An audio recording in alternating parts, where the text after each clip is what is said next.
Okay, I think we'll go ahead and get started. Good evening, everybody. My name is Kim Porter. I'm the Executive Director of Be a Part of the Conversation. Thank you so much for joining us tonight. This is obviously a very important topic because we have a lot of interest in tonight's program. So a big thank you to Montgomery County Office of Drug and Alcohol. This program is part of a 5-year grant, but this is the third of those 5 years, called the Youth Marijuana Prevention Project. Tell you a little bit more about that in a moment. I also want to introduce you, before we get to our panelists, to Judy Hirsch, who's our Director of Community Engagement. Hi, everyone. Hey, Judy. Judy and I will be checking the chat box and Q&A throughout the evening, so feel free to submit your questions. And we've got some really great advanced questions as well, so thank you. You'll be meeting very soon our panelists, Dr. Laura Offutt, our good friend Andrew, and also Mike Blanche, and I'll tell you more about them in just a moment. I wanted to let you know that this program is being recorded. Your names will not be visible in the recording. Any questions that you ask, all of that will be private as far as the recording goes. The panelists will be able to see you unless you choose to ask your questions anonymously, which you certainly can. You can use either the chat or the Q&A. At the end of this, whatever device you're on, there will be a screen that pops up at the end with a survey. And that is something we really appreciate you doing because it helps us to know, was this helpful? Are there topics you want to hear about in the future? Just anything that will help us to bring you things that you're looking for. And the follow-up to this program will be available on conversation.zone/who knew. And Judy is going to be putting some of the links that I'm mentioning into the chat, so you can check that throughout the evening. That'll also actually be on a follow-up email that you'll get tomorrow. I always like to mention that we have support groups taking place throughout the region that are mostly online right now. Some are meeting in person.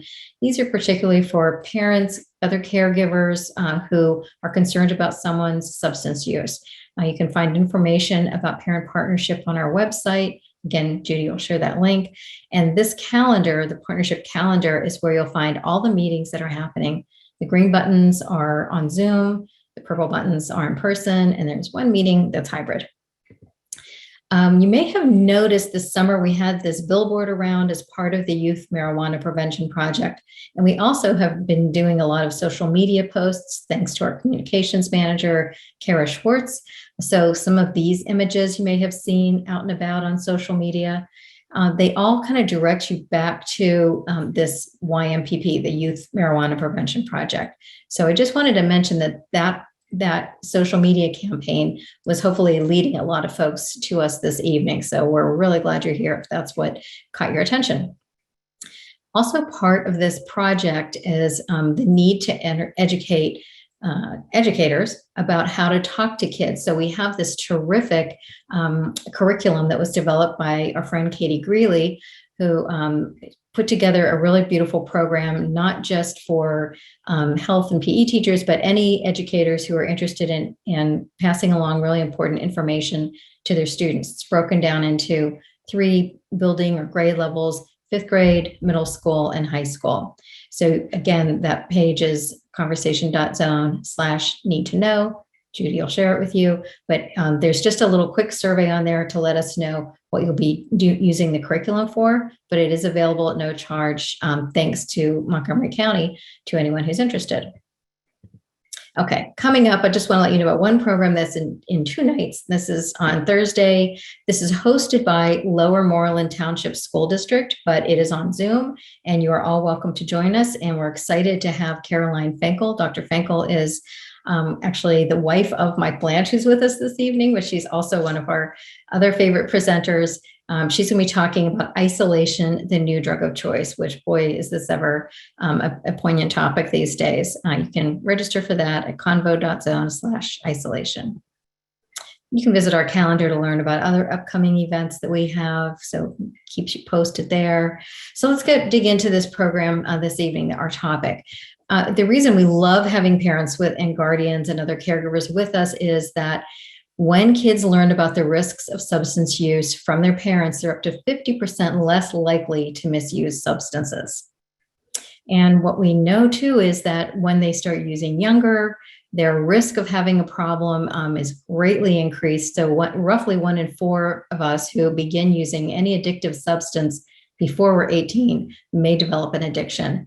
If we wait until we're over the age of 21, that risk is reduced to 1 in 25. So certainly improves our odds if we can hold off use until the frontal lobe is fully developed. And this is just a very basic look at how the brain develops. And it is that prefrontal cortex that is the very last part of the brain to fully develop. That's where we have our executive function, our understanding of what might be a really bad idea or might be unhealthy for us.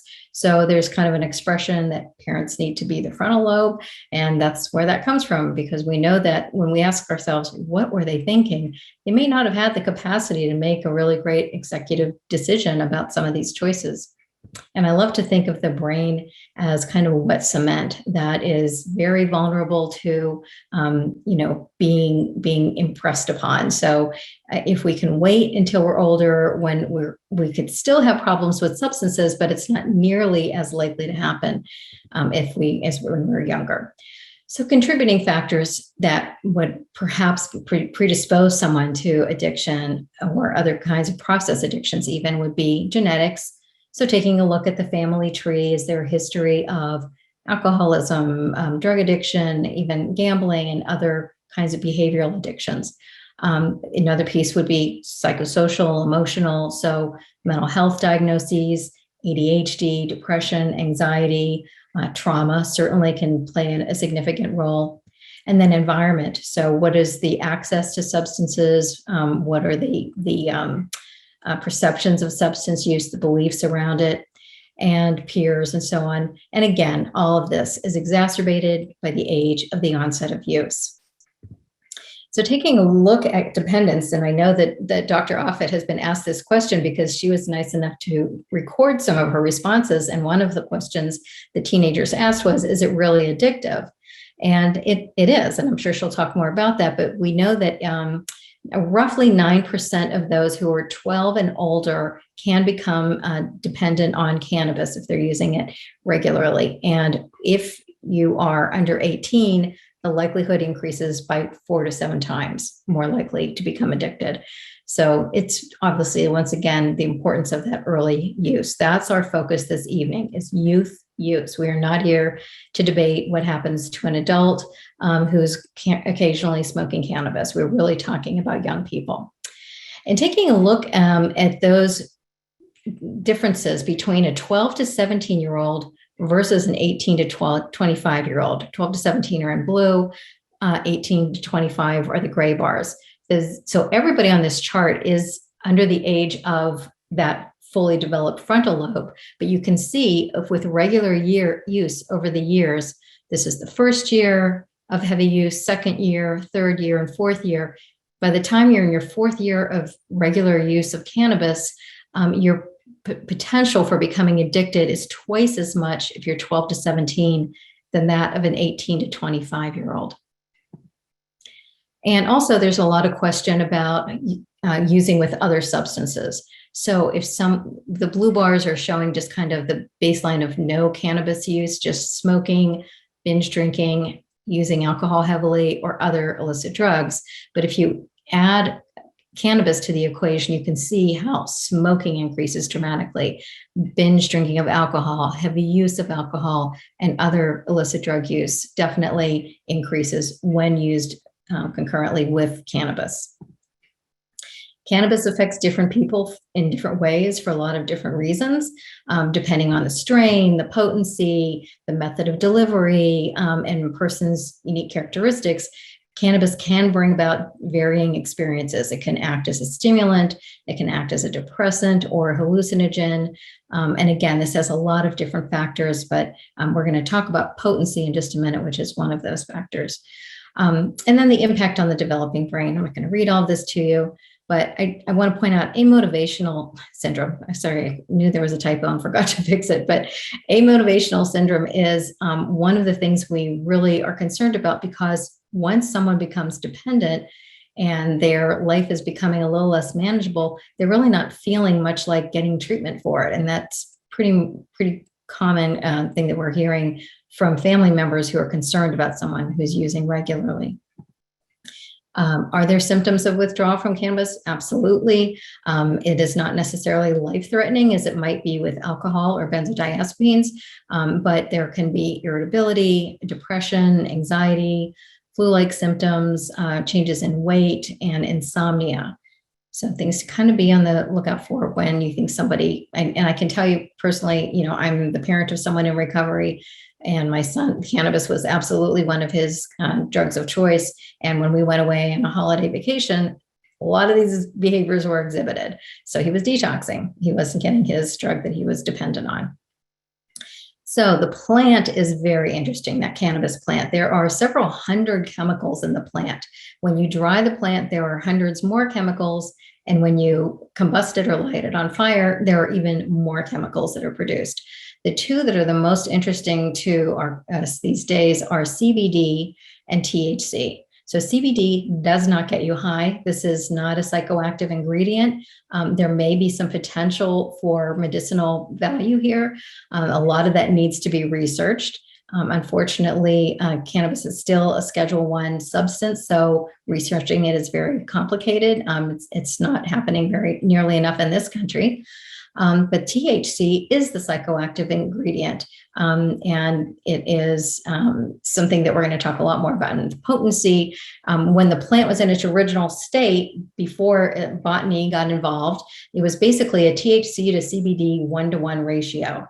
This is looking at potency over the years, just starting in 1995.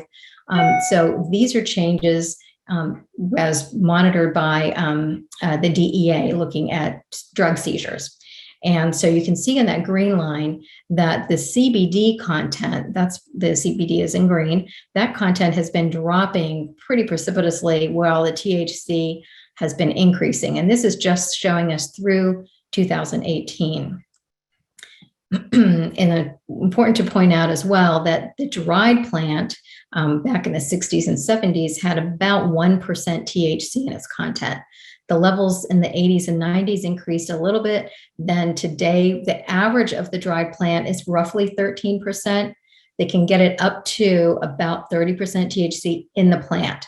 But now when we have these concentrates, which is, just stripping the plant of the THC using a solvent such as butane, and that will pull the THC from the plant. It's then cooked down, which, by the way, is a very risky exercise because there have been fires started because of this, but it basically results in a very dense resin substance, an oil, a wax, that sort of thing that can have potencies of THC as high as 80, 90, even 95 or 99%.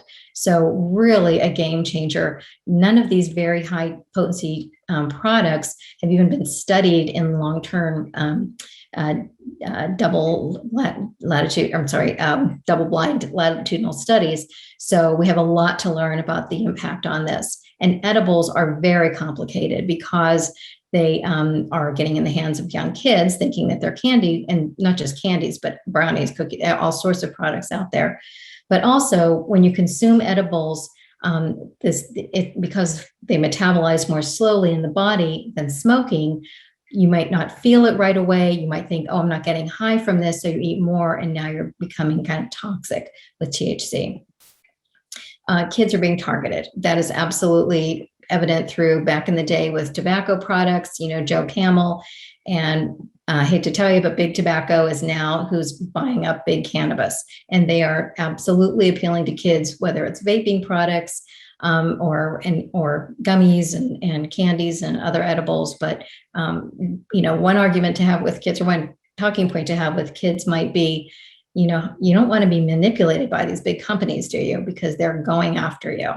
And this is what some of the products look like. If you're not familiar with concentrates, this just gives you an idea. The terms are dabs, butter, wax, oil, hash, honeycomb, lots of different products.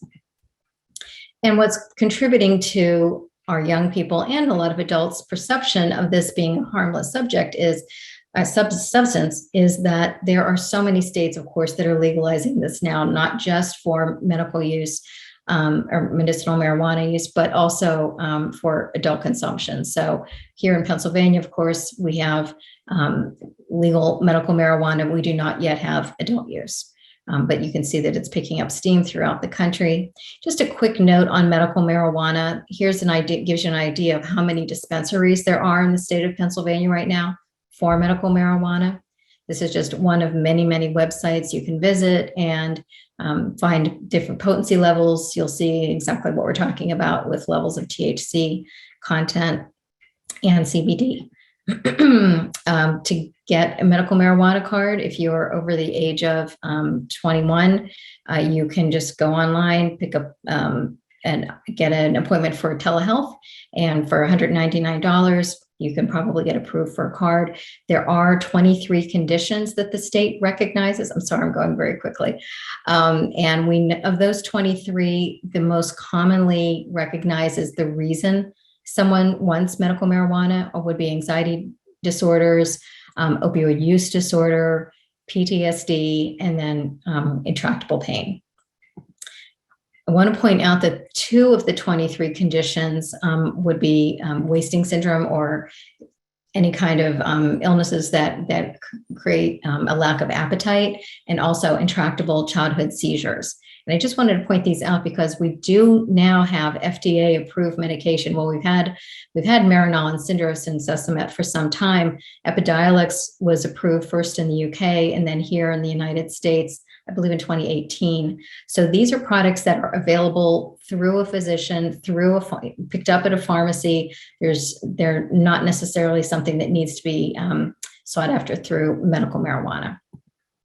In those medical marijuana dispensaries, the way it is formulated is either oils, tinctures, they're topical products. Dry leaf in Pennsylvania is the most popular product or popular form. There are liquids and pills. In other states, of course, they have some edibles. They even have suppositories and other kinds of things. And so you can see some of the trends that we're concerned about. And certainly that potency has been ever steadily increasing. Drug-free workplaces, smoke-free workplaces presents a lot of challenges and questions. There is no field test for this, so enforcement challenges are certainly out there. And just a note, if you're talking with young people especially about this, we hear the words recreational use or recreational marijuana. We'd love to change the language because when we talk about recreational, it just sounds like nothing but fun without any consequences. So adult use is really the appropriate way to talk about it because that's what's being considered in legislation here in Pennsylvania is adult use of cannabis.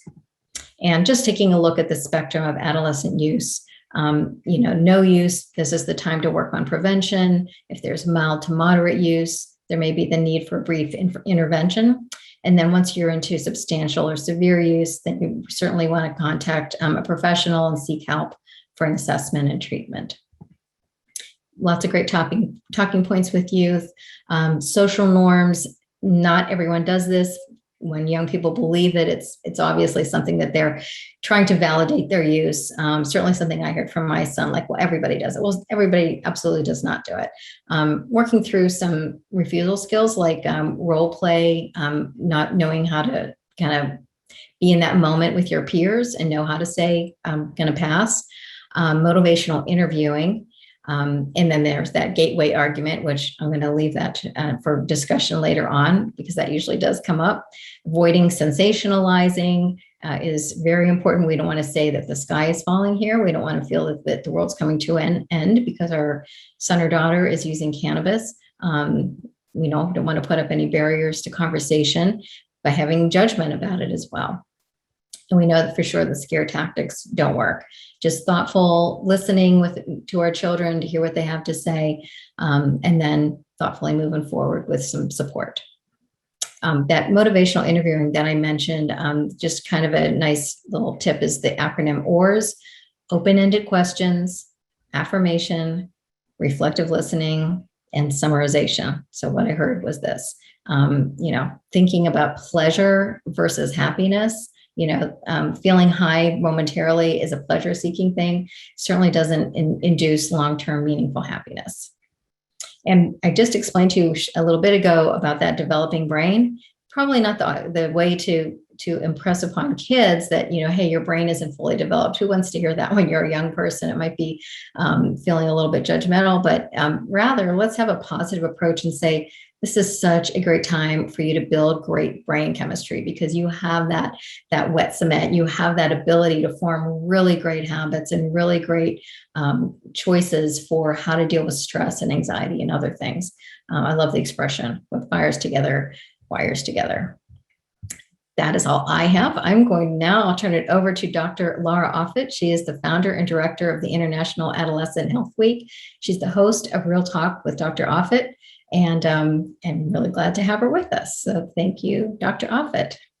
Oh, thank you so much for the invitation. And I'm really thrilled to be sitting on this panel with Mike and Andrew. I am a passionate adolescent health advocate, and that really drives my work. And although I am not an expert in cannabis and addiction treatment, I do feel like I have a lot that I would like to share with you today, particularly for our parents in the audience. So I'm going to go ahead and share my screen.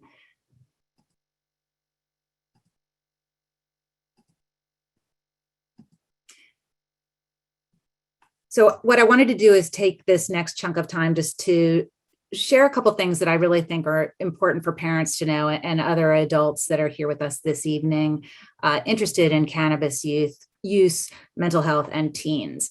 And, as Kim mentioned, buckle up, because we are in the middle of a ride that's pretty long in terms of adolescent brain development. And as has already been said this evening, this occurs all the way into the mid-20s.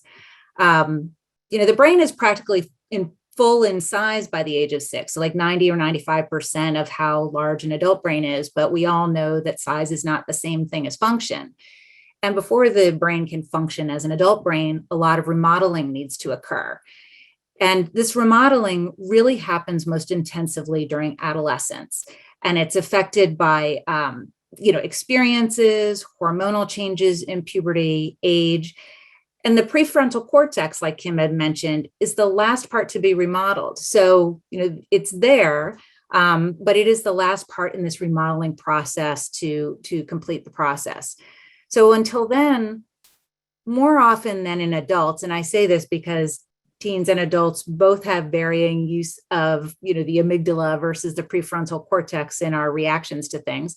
But for teens, often the amygdala is what's driving behavior and decisions. It's not always true. We all know that when we get angry or upset about something, we may not make a rational decision, but we have had our prefrontal cortex remodeled so that, with rest and a breath, we're able to kind of deploy the tools that are there in terms of planning and problem solving and impulse control. So I do like the cement image quite a bit.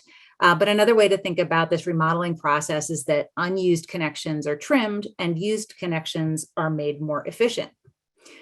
And I think this is great news. And, Kim said this, and I agree completely, that we need to reframe how we think about adolescent brain development, because so often when we talk about how adolescents make decisions, there's a negative connotation there that, they're missing their frontal lobe, or their emotions are making them irrational.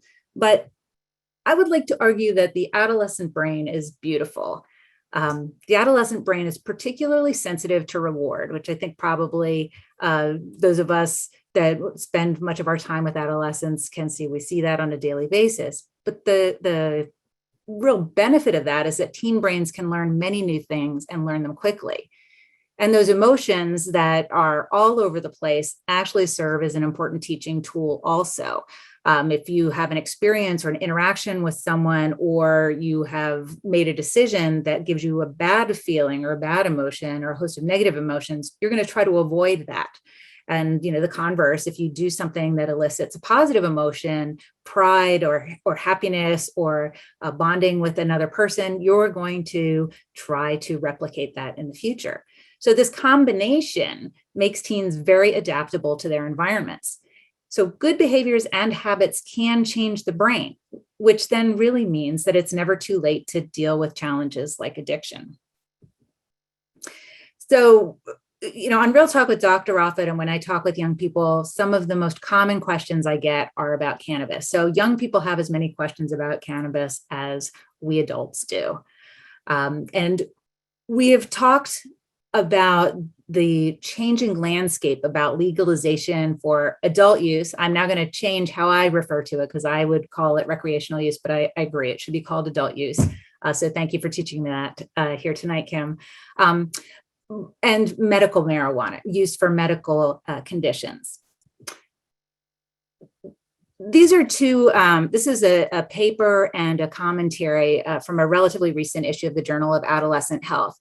And it's the medical community is obviously concerned about this increased use and acceptance of cannabis with really poor sense of what the risks are that are involved.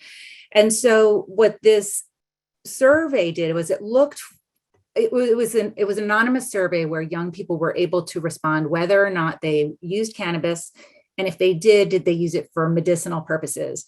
And the takeaway on this paper was that 25% of the young people that said that they were using cannabis said that they used it at least in part for medicinal reasons. There's a lot of limitations with the study. It's didn't control for the type of cannabis, where did it come from, edible, smoked, anything like that. But the point that I want to make with this is that young people are identifying that cannabis can be used as a medical substance. I want to take a few minutes to just walk you through why the medical marijuana situation, for lack of a better word, is really not an appropriate way to think about using cannabis as a medical substance. When you go and get an antibiotic for an infection or an antidepressant for depression, those drugs have been through a very rigorous clinical development process, starting with the molecules discovered. There's some testing in animals and preclinical development where we look at models to see if there is some clue for efficacy in humans. And then we also try to assess what the safety profile might look like. Then we expanded to clinical research. So we're already through 2 stages of research by the time we get into humans to do testing. And I grabbed this infographic from the Cystic Fibrosis Foundation, not because I want to make a specific point about cystic fibrosis. I just think they did a really nice job putting in an image what clinical trials look like. And you can see that even before clinical trial data goes to the FDA, there's multiple phases of studies. Starting in phase 1, it's a shorter, smaller study that is really the first time a human will be exposed to a substance. And then we go through subsequent phases with increasing numbers of patients in studies, increasing duration of studies. And it's this package of studies that really helps to determine, does the drug work? Is it safe?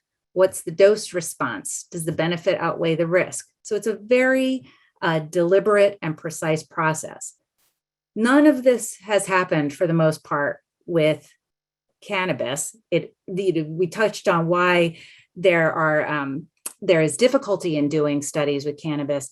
But the point I want to make is that for medical marijuana, the determination of medical use for marijuana has been made in the legislature and not by researchers, scientists, and physicians. And the FDA is acknowledging that change needs to happen to allow for clinical research, because there may very well be medical indications that will be useful to be treated with cannabis, but we just don't know because we haven't been able to do the studies. And they make a big point on their website currently just saying that the FDA has not approved any cannabis product or any cannabis for the treatment of disease or condition. And Kim had mentioned some of the cannabis-derived medicines, which are very useful, but those have undergone this rigorous course of study. So just to sum, this is why I do not recommend medical cannabis, just because I want to be very clear. It's just there's very few clinical trials have been done and for very few medical conditions. In particular with teens, there is very little research, almost none, supporting the use of medical marijuana in teens. And in most states that allow medical marijuana, the marijuana itself is not regulated, so it's not checked for ingredients, purity, strength, or safety. And those are all things that are rolled into a development program. I don't recommend non-FDA approved cannabis medicines, and I did put it in quote deliberately because we just don't know enough. We don't know what the dose response is. We don't know if the benefit outweighs the risk. We don't know what the safety profile is fully in relation to dose. And just a nod back to CBD, this is not a regulated substance, so there's a lot of garbage out there, and it's even less regulated than medical marijuana. So buyer beware. Regardless of legal or illegal, one of the messages that I do like to share with teens is just because something is legal, it doesn't mean it's good for you. And, I did have an adult once respond to the picture, this hamburger, and say, this is not going to deter anybody. But I think the message is a good one. There's all sorts of things that are legal that are not necessarily good for you. Building on this, the question of legalization, this is another study that was published in the Journal of Adolescent Health. And it was done it was comparing two states, Washington State and Wisconsin, and looking at whether or not the legalization of adult use of marijuana was impacting college students' use. And this is not a summary of all of the findings, but it is just an illustration of how this is an ongoing area of research, and we're really trying to understand what is happening. These particular researchers found that legalization in the one state did not seem to initiate new users, but for users that were using prior to the legalization in that state, they were using more. So obviously this raises a real concern about how risk perception is being altered as this legalization march continues. I think that we all know that teens perceive marijuana as low risk. You can see a couple figures here that show that the majority of teens feel like there is little or no risk from smoking pot once a month or experimental use. And there is a question of, with the legalization in different states, is it the legalization further along because already this trend towards a perception of decreased risk is evident in the community at large, and that's being reflected in the legislation, or is the legalization making that perception of risk become even lower? So these are things that we need to tease out so that we can best tackle them. I often share these facts about marijuana that surprise teens, and I just highlight them here again because these are the ones that I found in my work seem to raise the most eyebrows. We talked about how marijuana absolutely is an addictive substance. A third of teens don't think that driving after smoking marijuana is a problem, but it doubles the risk of having a car accident.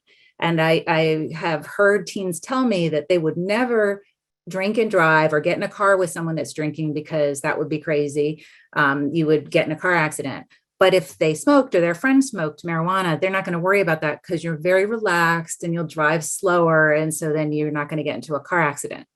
Obviously, this is not a good perception. And so I do always clarify that any substance that alters your judgment should not be used before you get in a car. And also that marijuana can affect mental health adversely. This is another big surprise, since anecdotally, and we are seeing in some of these studies, adolescents are using marijuana to self-medicate mental health symptomatology. So let's loop back and talk a little bit about the health effects of cannabis. And Kim mentioned a number of these earlier this evening, but some of the things are obvious. Loss of coordination. Obviously, this is a mind-altering substance, so there is impaired judgment and perception. So that can yield decisions without the frontal lobe fully remodeled, and with the impact of the drug and with the amygdala in control, that increase risk-taking behaviors. We talked about loss of motivation. This is a very real thing.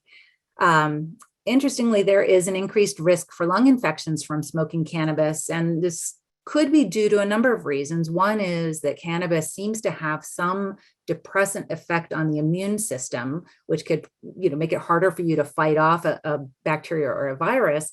But also, our lungs have cilia, or little hairs that are in the airways that pump up. So when you have dust or bacteria or other things that try to enter the lungs as we breathe, it will brush it back up and get it out so that hopefully it won't sit there and create an infection. We talked about increased heart rate with marijuana, again, seen more often with edibles than with inhaled marijuana, but can happen with either. It can trigger acute psychosis and paranoia separate from a pre-existing mental health diagnosis, can cause worsening anxiety symptoms and other mental health symptoms. And again, we do see more of that with edibles than with inhaled, but it can occur with either. But there are also delayed health effects of cannabis. It is well described that chronic cannabis use negatively affects memory. It interferes with retrieving older memories, but also interferes with the formation of new memories. So you can see with that right there that for our young people that are in school and in the peak of their educational career, that this is a terrible thing to affect them. Lowers concentration, attention, decision-making, IQ. We've talked a lot about how brain development is a very active process still at this age. And in some patients, it can actually trigger mental illness. This is especially true in people that are at risk for mental illness because of a family history or genetics or other risk factors. But one thing that we are seeing more of that is becoming increasingly described is that particularly with younger use or higher doses, you can more than double the risk of developing psychosis or schizophrenia as an adult compared with somebody that never used cannabis. There's also an increasing description of an association between cannabis and depression and suicidality. There is always a question of what comes first. So this is being sorted out, but there are some studies in identical twins where one twin used cannabis, the other did not. And there is an elevated risk for these mental health symptoms in the twins that used. Chronic bronchitis can occur and be lifelong and irreversible. We're also seeing increasing evidence that smoking cannabis can actually lead to heart attacks later in life. And then there's always a question about cancer. I know that was one of the questions that was raised for this evening. And many people are surprised to know that marijuana smoke contains higher concentrations of many cancer-causing compounds, more so than with cigarette smoke. And then in addition, the typical smoking technique for cannabis is taking long, deep breaths and holding the smoke in. And because of that, we see about 4 times as much tar deposition as with cigarette smoking. So sometimes people will argue, well, you don't smoke as much with marijuana as you do with cigarettes, so it's not going to have a real cancer risk. But these two things actually raise a fair level of concern. And studies are just being done now to try to determine the association. Some of you may have heard of cannabis hyperemesis syndrome. When I talk with young people, I refer to it as pot vomiting syndrome because I think that describes it pretty succinctly. We're seeing a lot more patients come into the emergency room with this phenomenon. And what it is it's cycles of nausea and vomiting in patients who use cannabis chronically and almost daily. The average time or duration of use before onset is about 1 to 5 years after regular use. And the thing is, patients aren't sick in any other way. It's actually a diagnosis of exclusion, meaning that if somebody comes in with this cyclic nausea and vomiting, we make sure that it's not related to migraine, make sure there's no food poisoning, go through all of the thought process that we would do. But all of that gets ruled out. And then there's this classic symptom that this nausea and vomiting is relieved with hot showers. So oftentimes people will find themselves by accident discovering this association that they feel better in the shower, and there'll be an increasing amount of time spent in hot showers to relieve these symptoms. The diagnosis is found with stop using the cannabis and see if the symptoms go away. And the mechanism isn't fully understood. And this one seems to be seen more often with smoking than with edibles, but again, can occur with both. So we're talking here this evening about solving a problem of increasing cannabis use and abuse and dependence. But I do want to take a few moments to highlight that we can't solve the problem without getting to its root. And Kim did talk about this a little bit, and I'm going to build on it in the next few moments here. So stress is a part of life. There's good stress, there's bad stress. Young people feel stress. We feel stress. This is just a part of the fabric of being human. But I want to ask all of you here this evening to take a moment to self-reflect. How we deal with our stress is how we teach our young people to deal with their stress. So how do you manage stress? Because it's important that we model healthy stress management skills.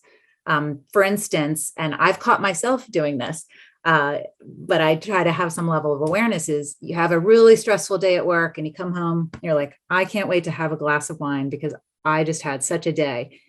Well, when I think about that, that is a horrible message to deliver to a young person, because I'm now teaching my child that using a substance is how you manage stress. So think about that and just have some awareness of how you talk about your stress management at home. Much better to say, I've had a terrible day, I'm going to go out with a friend, I'm going to get in a workout, I just need 5 minutes by myself, those sorts of things.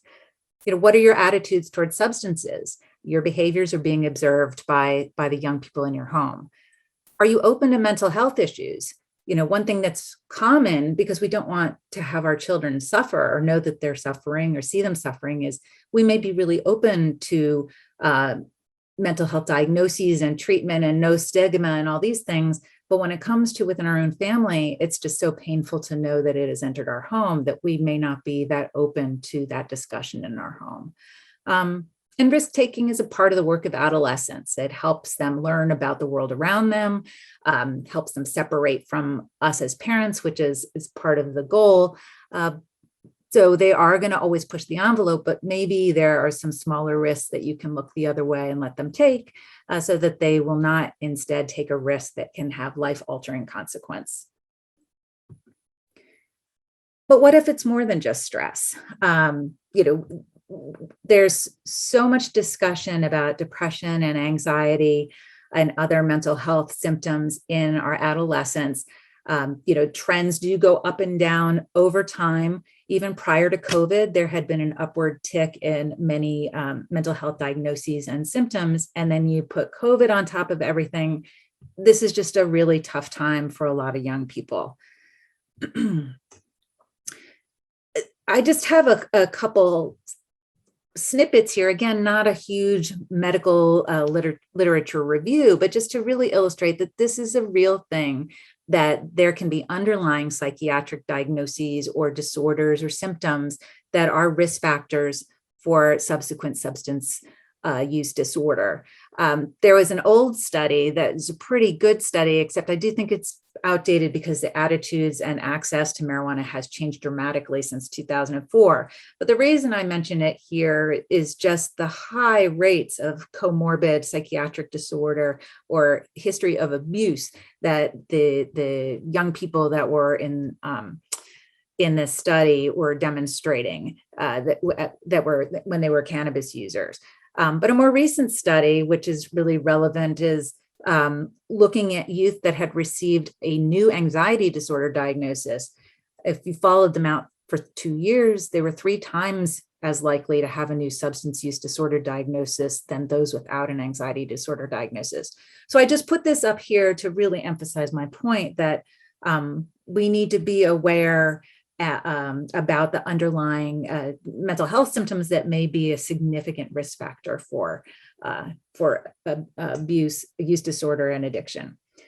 So I want to just reiterate that mental health is as important as physical health. Often people think of them as separate entities, but they are related and intertwined. You can't have good health in the mind without good health in the body, and vice versa. Anxiety and depression are real. They are not just in your head or just to get attention. And mental health problems are treatable through medicine, counseling, or both. And, again, remember this developing brain. It's a great opportunity to be able to have a significant impact in youth health and mental well-being by tackling it as soon as it is identified. And, again, there is no shame in getting help. I don't want anyone to feel ashamed to go asking for help for the young person that they love. I know that the slides will be shared after, but these are 2 very important numbers that I like to share whenever I talk about mental health. They are access to the suicide prevention Lifeline. And I always encourage all adolescents and really everyone to put these numbers in their phone. They may not need it for themselves, but they may use it for a friend. And then just to finish up with a few minutes, building a little bit on talking about addiction, dependence, and substance use disorder. And again, another moment to reassure parents that you are not a bad parent if your child struggles with addiction. Addiction is a medical disorder, and we need to treat it as such. Addiction affects nearly 1 in 3 Americans, and it doesn't discriminate. It doesn't discriminate by age, sex, socioeconomic status, what political party you are, what news channel you watch, moral standings, if you're weak or strong. It does not discriminate. And it's comes down to, in very simplistic terms, to dopamine, which is a pleasure chemical. Now, in nature, rewards and this pleasure chemical come only with time and effort. So an example is practicing a piano sonata, 1,000 times and struggling through that, and then finally being able to play a beautiful recital, or training for a marathon through all the pain of the early miles, but then completing that marathon and feeling that huge rush of satisfaction and endorphins. But that's time and effort. Now, addictive drugs provide a shortcut. So it's faster and more potent release of dopamine with the use of an addictive drug. And what ends up happening is that our brains rewire to try to seek out whatever it was that triggered that biochemical reward. And we did talk about already risk factors for addiction, genetics, psychological factors, environmental factors, and early use. Genetics, there's varying opinions of how much of a component genetics plays. I think that the most of people agree that it accounts for about 50% of the risk factor. But we did talk about psychological factors and mental health symptomatology and diagnoses, and these are something that we need to make sure to have at the forefront of our minds. So there are a couple of things that parents and families can look for. Some of these are obvious, some of them less so. I'm not going to be reading through all of them, but I did want to give you a flavor. And since the deck will be available later for you to go back if you're looking for more, I wanted to just show you what we have here. So you may notice some changes in the young person in your home. There are other behavioral clues, either with relationships or hygiene or behaviors, or where money is going. Are they coming and going? What's the level of secrecy? And there's mood and personality shifts that you can look for. I mean, many of these can be attributed to just normal moodiness and emotion, intense emotions that adolescents experience. But your kid, your teen better than anyone else other than them knowing themselves. So when something is off. So listen to your gut. Some of these mood and personality shifts may indicate depression or anxiety or some other sort of mental health disorder. It doesn't really matter for you to figure out exactly what is causing it. It's just something to highlight your level of awareness so you know to go get help. And again, I just can't say this enough. You are not a bad parent if your child struggles with addiction. Please do not be embarrassed to get help from your family doctor or another professional. And don't ignore it and hope the problem will go away. Addiction is treatable and recovery is possible. So then it gets back to this slide. We talk about how malleable the brain is and the remodeling and how all of this remodeling occurs into the mid-20s. So this is why treatment for addiction works. And I think we'll be talking about this a little bit later on this evening, but treatment often consists of 2 different types of components: counseling and medications. And I will, let the other experts that are experts in addiction treatment for cannabis elaborate on this. But I did want to just emphasize that treatment is effective and recovery is possible. So now what? I have a couple communication tips for parents. I am not going to put myself out here as a parenting expert. And, God knows I've made plenty of my own parenting mistakes. But when I remind myself of some of these communication tips, I can see that I have better success as a parent. So I am going to share them here with you, because although sometimes I would resist the advice, it's good advice. Listen more than you speak. You can tell I like to talk a lot, so this is a challenge for me for sure. Match your adolescent's emotion. This doesn't mean if they're flying off the, hanging on the ceiling because they're so upset that you escalate your emotion. What it means is if they're really upset about something, don't just shrug your shoulders and look flat, because they're not going to feel like you're hearing them. Don't say it'll be okay. This is something that I had to learn, because I thought, well, if I say it'll be okay, I'm a calming influence and they'll feel reassured. But what I've learned is, first of all, we don't always know it's going to be okay, and they know that. And secondly, what they're hearing is your feelings are not accurate for this situation. Your feelings are the wrong feelings, and no feeling is a wrong feeling. A feeling is a feeling and a fact is a fact, and they are separate things. Ask them if they have questions or need guidance. Consider yourself a consultant. Sometimes they just want a vent. Sometimes they want some guidance. So you can just ask what they want. And you can be honest that you don't have all the answers, but that you tell them that you will always support them. And they understand that mood swings and conflict are a natural part of the development, so don't take it personally. This is another one I've had to work on quite a bit, because sometimes it feels very personal, but it's not personal. It's part of natural development. And give yourself a break, because, as the saying goes, you cannot pour from an empty cup.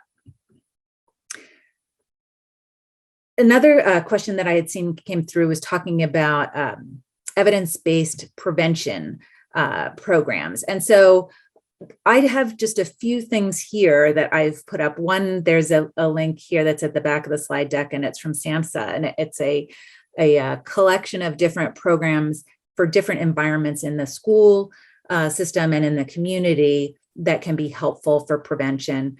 And then there are 3 universal school-based prevention programs that do have empiric support, the Good Behavior Program, the Unplugged Program, and the Life Skills Program. And what you can see actually with these programs is they start really early in elementary and middle school with some reinforcement in the high school years, and really are centered on life skills, emotional learning, social skills, things that can help with coping and also with drug refusal behaviors.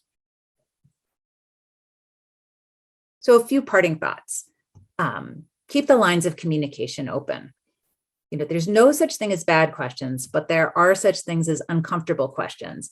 So sometimes when you get that uncomfortable question, try to stay calm in front of your teen. Take a deep breath, but you want to stay calm, because you don't really ever want to send the message that something is so upsetting to you that they are scared to come to you because they don't want to hurt you or upset you.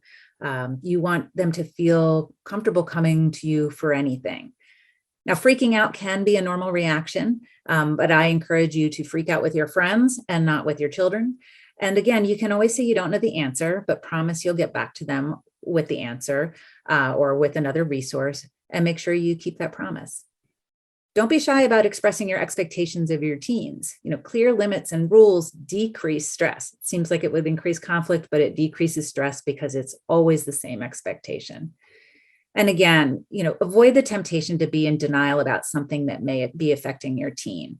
Ignoring the problem will not help them. Don't assume that it'll be fine once they get to college. This is a story that I hear again and again.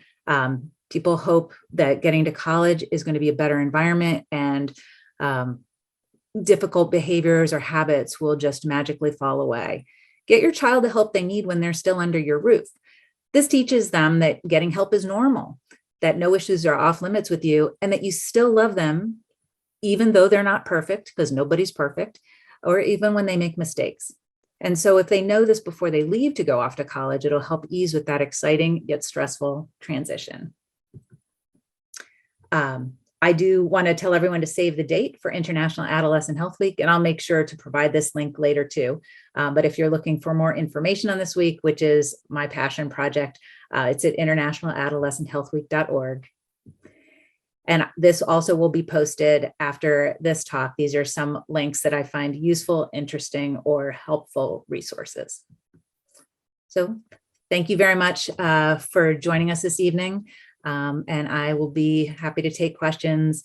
I think we have the Q&A in the end. Thank you so much, Dr. Offutt. Loads of great information. Really appreciate it. Thanks so much. Andrew, I'm going to turn it over to you. Without further ado, thanks so much for being here, Andrew. Thank you. Hi, can everyone hear me? Yes, sir. Sweet. Okay, thank you for having me and asking me to do this, Kim. I've shared a couple times with your group, and I think they're talking about a lot of really relevant things that isn't talked about. So I'm always appreciative of the opportunity to share my experience. And I know I'll make it brief because we're running a little over time, and the best part's the little Q&A session at the end. I think everyone agrees. So yeah, my name's Andrew. I am currently 23. And I guess I'll tell just a brief story of my life and kind of my experience specifically with cannabis and how it kind of relates to what we talked about tonight. Yeah, so I grew up in the same area, kind of southeastern Pennsylvania, good family. Nothing really interesting in terms of growing up. I had everything I needed. I was supported. You know, I just kind of existed, and there was little things that happened when I was a kid, like you know, they say the classic story of being on like the little merry-go-round thing on a playground growing up, and just kind of being addicted to that feeling of spinning around. And I can't really specifically say that was me, but when I think back of it, I definitely was there for the thrill of it as a young one. One of the biggest things I remember is how compulsively I would read Harry Potter at night. I would read it until like 3 a.m. until I fell asleep, like under the covers with a little light, just pretending I was in a different world. And that's a theme that I think is really, really relevant. You know, we heard amazing information from Laura. I appreciate it. And I guess the only thing I can maybe add is kind of my experience with addiction and struggling with cannabis use disorder as well. And one of the biggest themes is kind of how you're using it and the element of escapism and how it kind of hijacked the ability I had to grow as an individual. So yeah, I you know, was very involved in sports.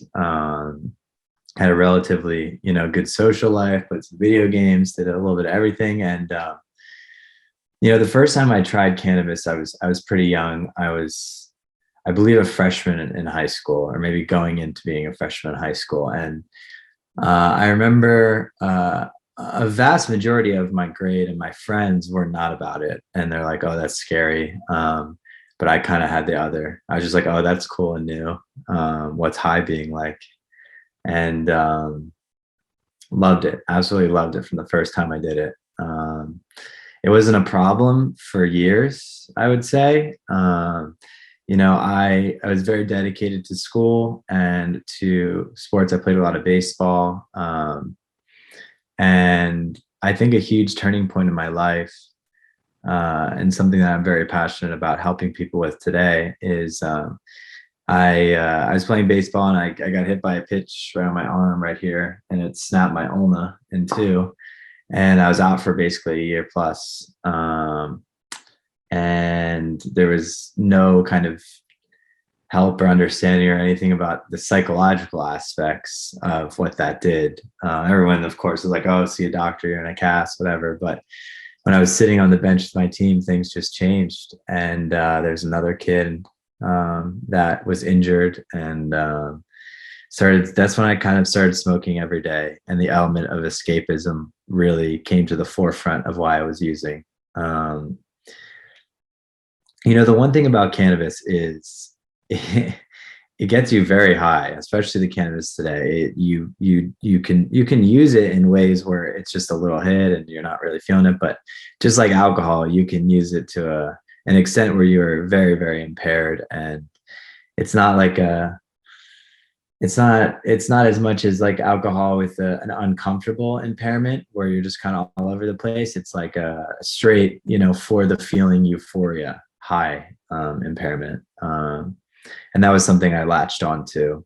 And I think a key difference, because a lot of the things that we talked about earlier with cannabis and how it's kind of coming into legislation and being legalized, and it's being compared to alcohol in a lot of ways. And I think it's very, very different than alcohol.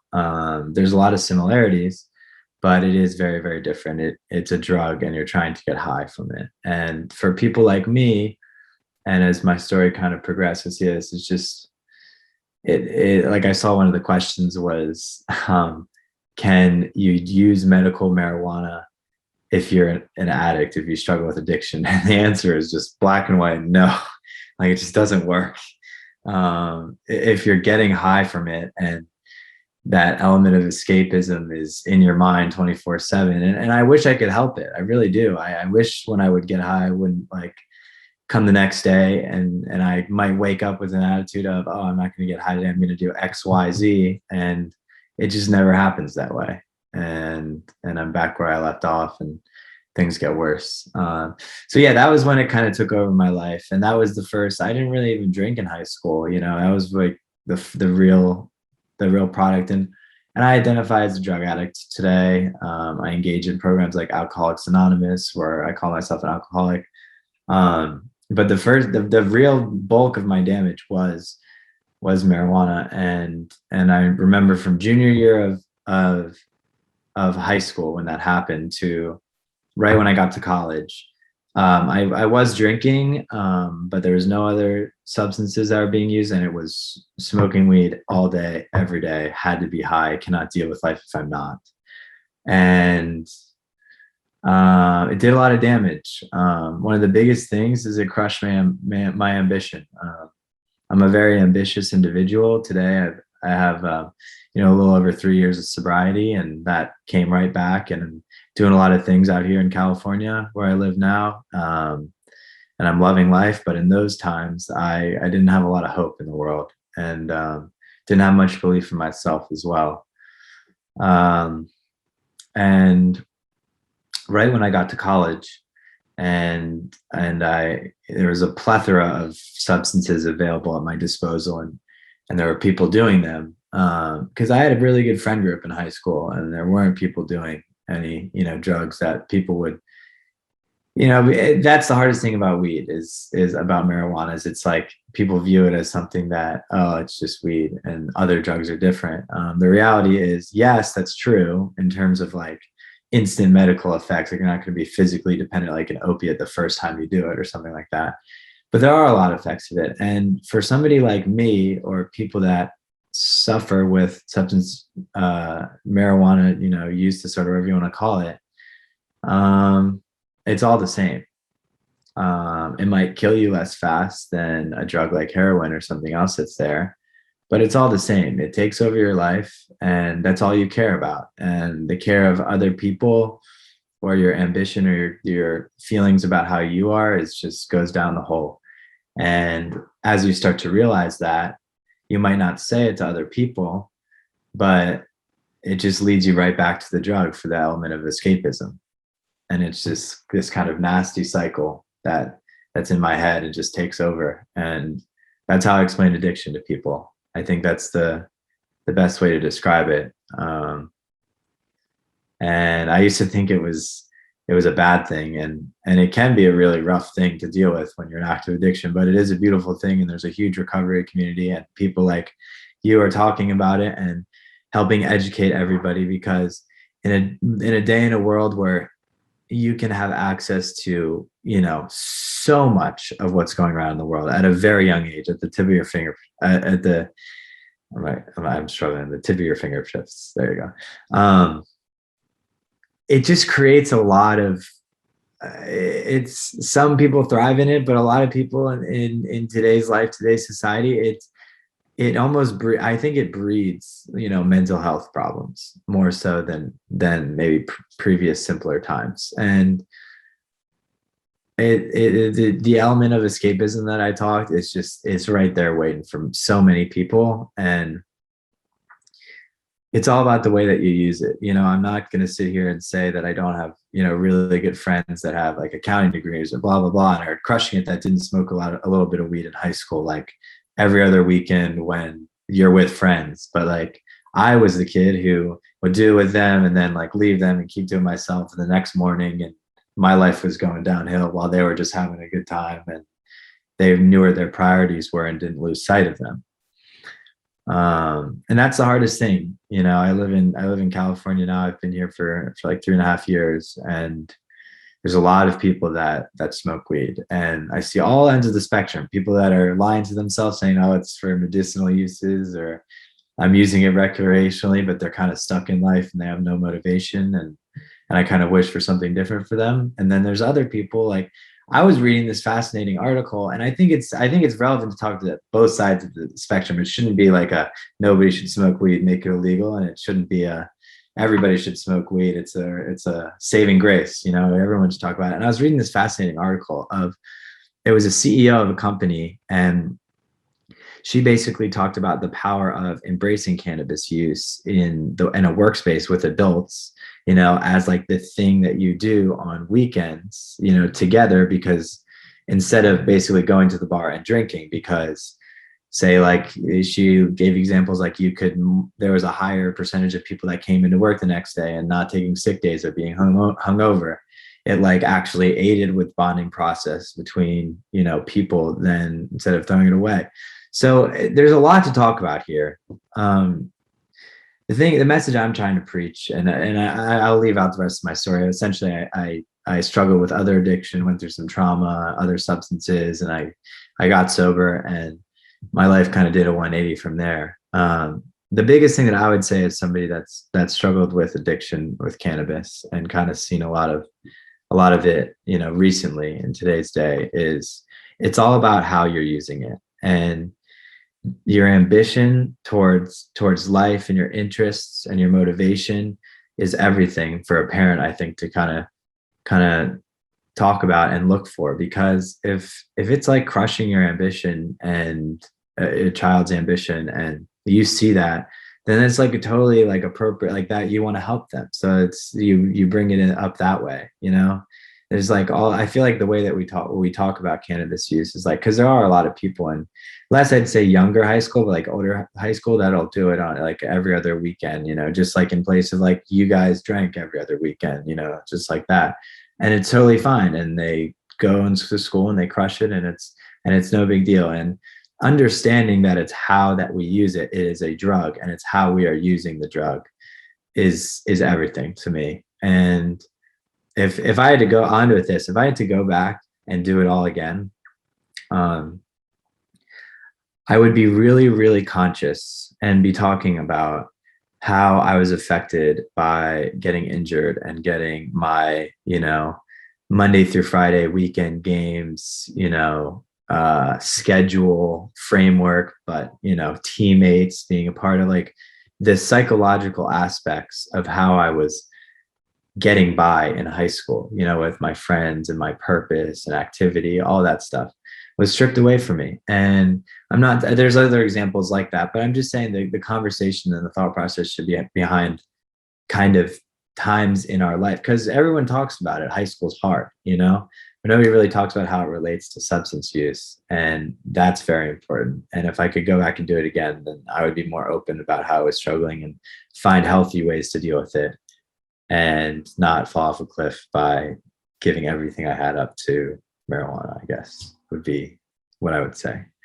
But yeah, I'm happy to say I'm doing very well. I have over 3 years of sobriety. I got sober out here in California. I have a life I'm building here.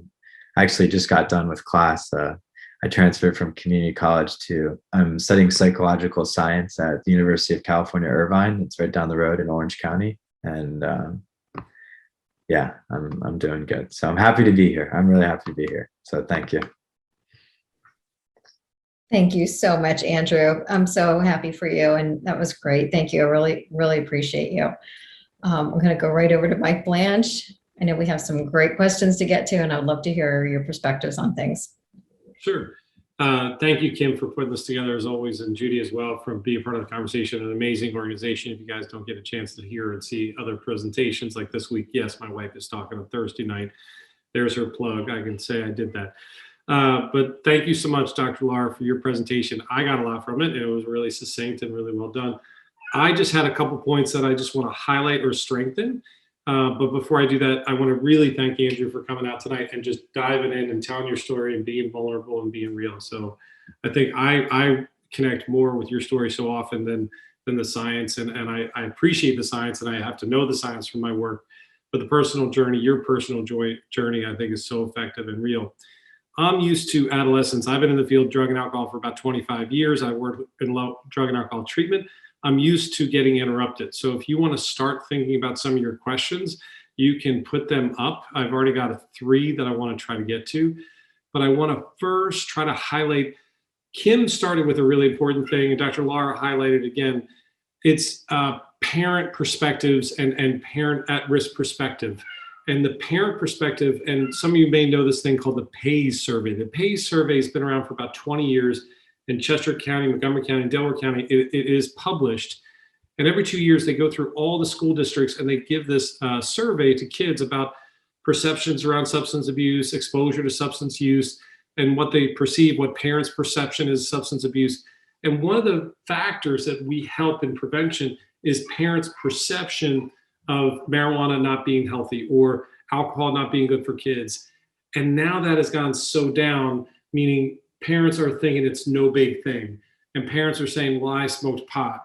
And I know a lot of people I sit across from them and say, you know, hey, I smoked a little bit of pot in the 80s. What's the big deal? And I so appreciate, Kim, you brought that up right away in your first slide about how the cannabis today is a much different substance. Somebody asked, is there vaping for cannabis? Absolutely. You know, there are more vaping products about cannabis than there are about cannabis. It's easier to get in access. It's easier to hide. It's easier and more potent from a THC perspective. So when we talk about kids today, when I treat, I'm the chief clinical officer and co-founder of Ethos Treatment, and all of our centers, when we treat adolescents and substance abuse, the assessment is, do you smoke cannabis? And then the next question is, what form? Because everybody was right here tonight to talk about the plant form is, you know, 30% THC content versus the vaping products. It could be 75%, 80%, or the dab pens or the wax or the edibles could be like 90% THC content. So many of our youth don't know what they're consuming, and they think it's just a gummy bear. Mike, I'm just taking a gummy bear. Well, is it 2 milligrams or 20 milligrams? That's a big difference of marijuana dosing, as the Dr. Laura talked about. And the medical marijuana piece, again, I can't recommend that enough. That you did a great presentation on that, because what I hear when I hear medical is medical. So I think a doctor's involved.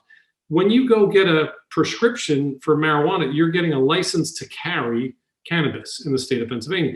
There are no doctors that you're meeting with that are going for the tincture of how much cannabis is in your system. You get to self-run your own program.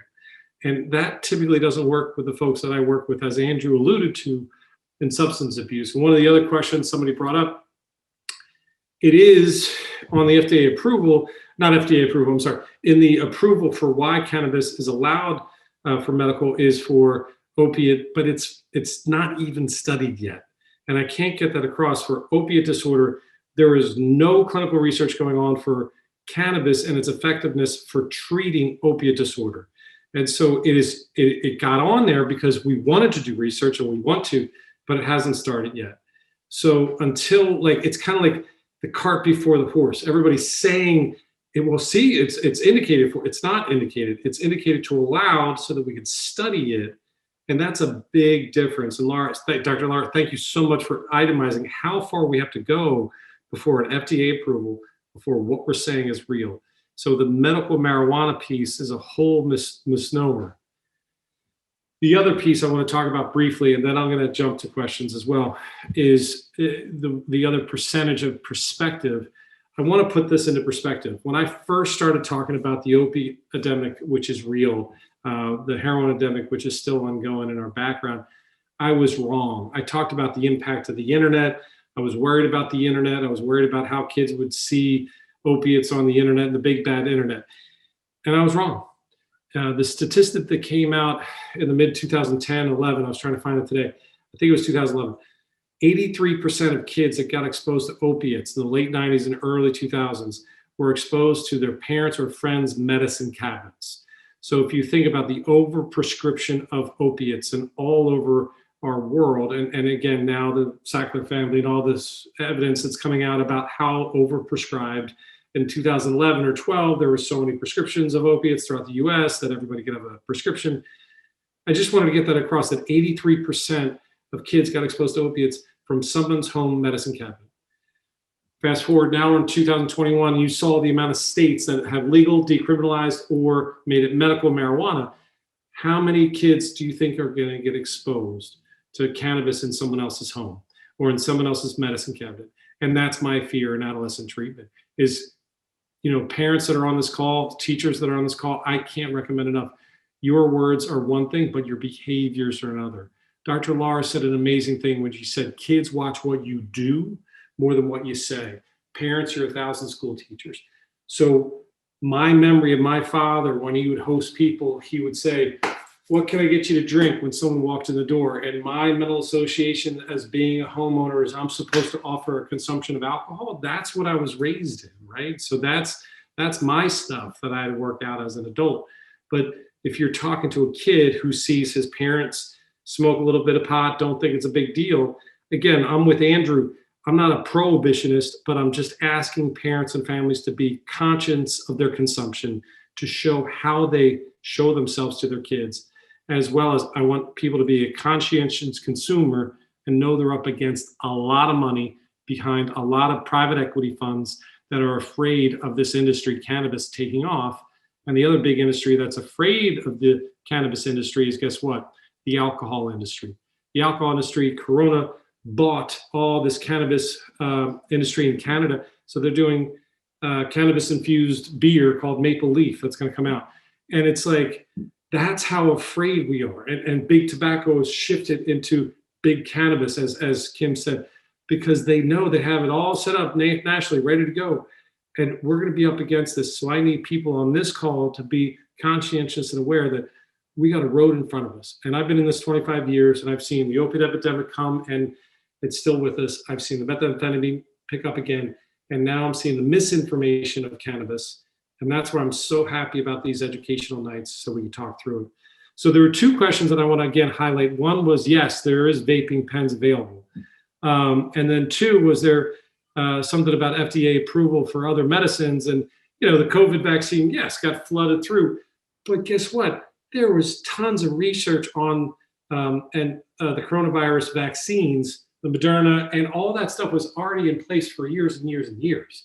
So there was already research being done, and it was splinted to this specific. So the vehicle, Corona, the way that it was implanted was much similar to all the research that was already ready to go.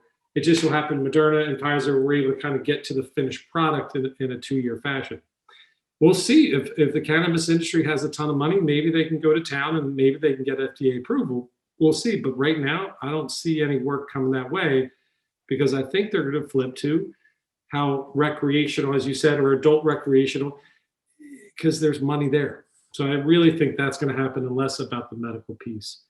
Somebody else asked an earlier question, and then I'm going to open up to the rest of the panel. Somebody asked yours about sleep. And Andrew said it really well. There was this cycle that Andrew talked about. Kim had this great slide up earlier about how, the signs of withdrawal. And so often I read out page 510 of the DSM-5, and I rattle off difficulties with sleep, difficulties with anxiety, irritability, agitation. And I have kids nodding their head and going, yep, yeah, that's why I smoke. Yep, that's why I smoke. And I'm like, well, that's cannabis withdrawal. Are you smoking pot to manage your withdrawal symptoms? And that's what I challenge people to think about. So when it comes to difficulties with sleep, it takes weeks for somebody to regulate cannabis out of their system. It takes weeks to find healthy sleep hygiene. But there are other medications out there.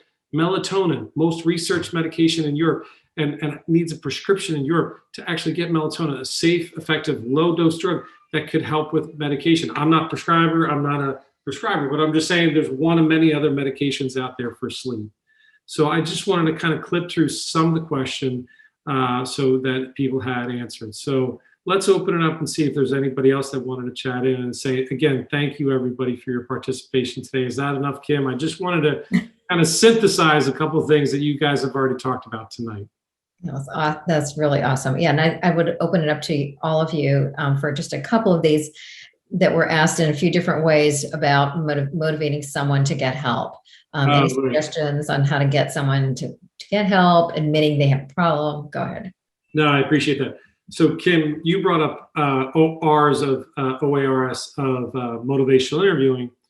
I call it the Columbo method, where you're just plain dumb, scratching your head, asking questions. And Andrew talked about it too. Your motivation. What is motivating you to smoke? What is your motive? What are you trying to get out of this thing? Scratch your head and listen and really hear, why is your kid wanting to smoke? What do they think they get out of it? What are they trying to do for it?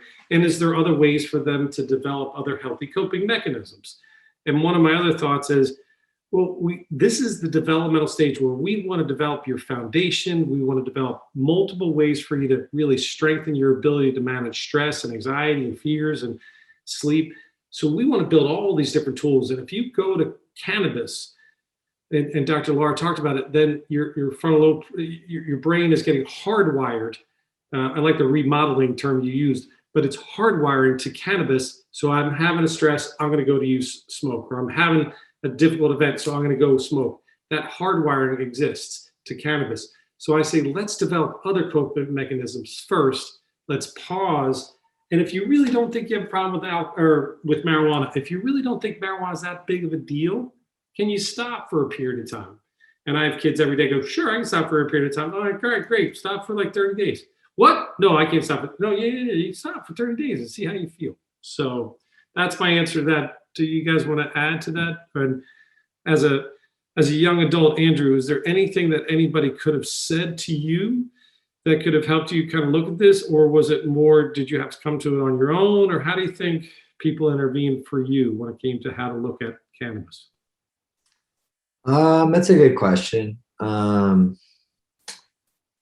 feel like understanding that because I hid behind for a long time because I identify as a drug addict, and I definitely, after a long time of using cannabis, I switched to other things, and I went down a rabbit hole really, really quickly.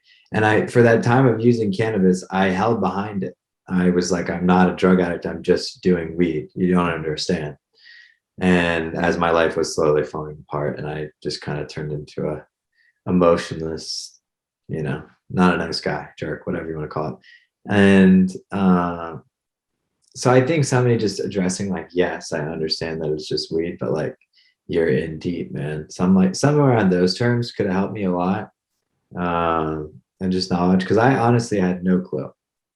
And I liked how you talked about it, Andrew, and Kim and Dr. Laura all mentioned it, to not overreact and go to this place of like, this is the worst thing, and blah, blah, but just to really kind of have an invitational kind of discussion about it in a non-shaming way of just saying, hey, I'm a little worried about you. I think goes more of a way than kind of jumping to this, you're living in a van down by the river kind of language. So yeah, I would say really quick too, kind of like I was saying before, and you kind of touched on like the ambitions. Like a good way for a parent, I think, to address it would be, yeah, you can bring up like, hey, you've been using a lot of weed or what's been going on. But the main topic is, I've seen you really not be as passionate or excited to go to basketball practice or choir, or you're not doing this that you used to do, or, these ambitions, motivations, your passions have taken a back seat. And I don't want that for you.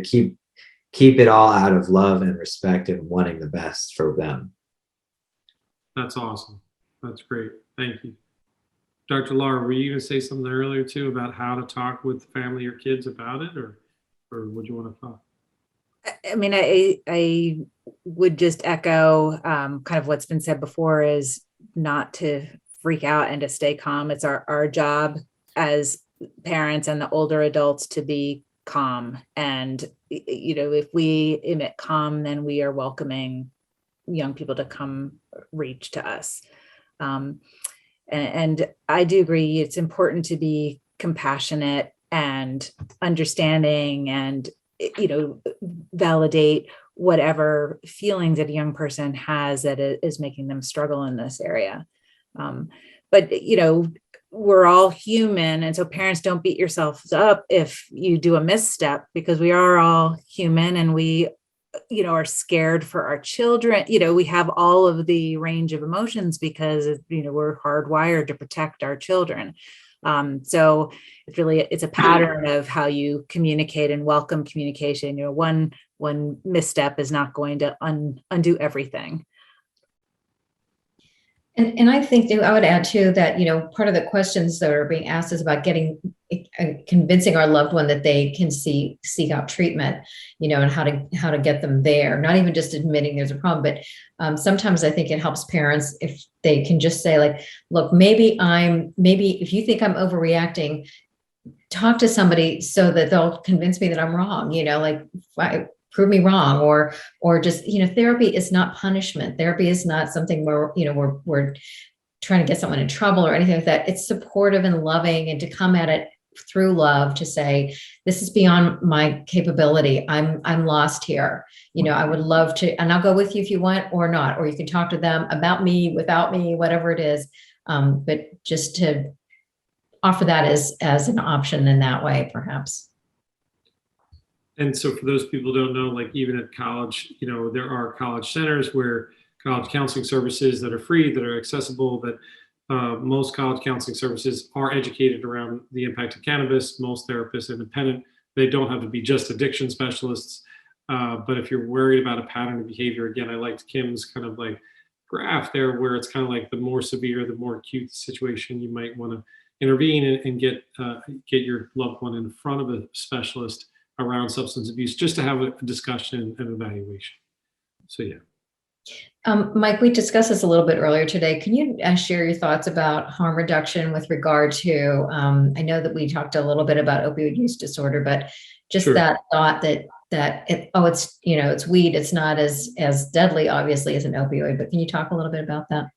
Absolutely. So a lot of folks come in saying, well, I'm not doing dope anymore, or I'm not doing meth, and I'm just smoking pot. And the Andrew said it really well. It's kind of like the opiates or alcohol or like a bulldozer to your brain, and it's a definite impact, versus cannabis is more like termites to the brain, eating away at your infrastructure over time, especially the brain development stage of 18 to 25, 18 to 26. Those years are so pivotal and so challenging, because that's the frontal lobe of the brain development, and that's where cannabis affects the most.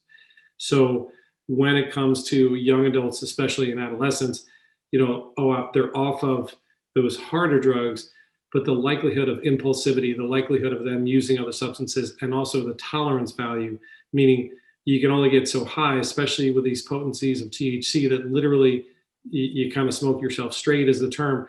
And kids kind of get to a point where they're not really seeing the effect anymore, and then they lean into other substances, and that's the gateway drug theory, basically.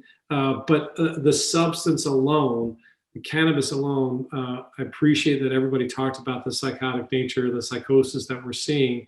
Just so that alone, kids are in the psychotic nature. I had a gentleman in my office not that long ago that was an adult, that literally was so fractured from reality. I had to intervene, and his only drug of choice was cannabis, and it was such a psychotic event going on in my office that even as a trained specialist, even though with all the work that I do, I still had to have an intervention for a psychiatric admission because of the critical concern. That was 2 weeks ago.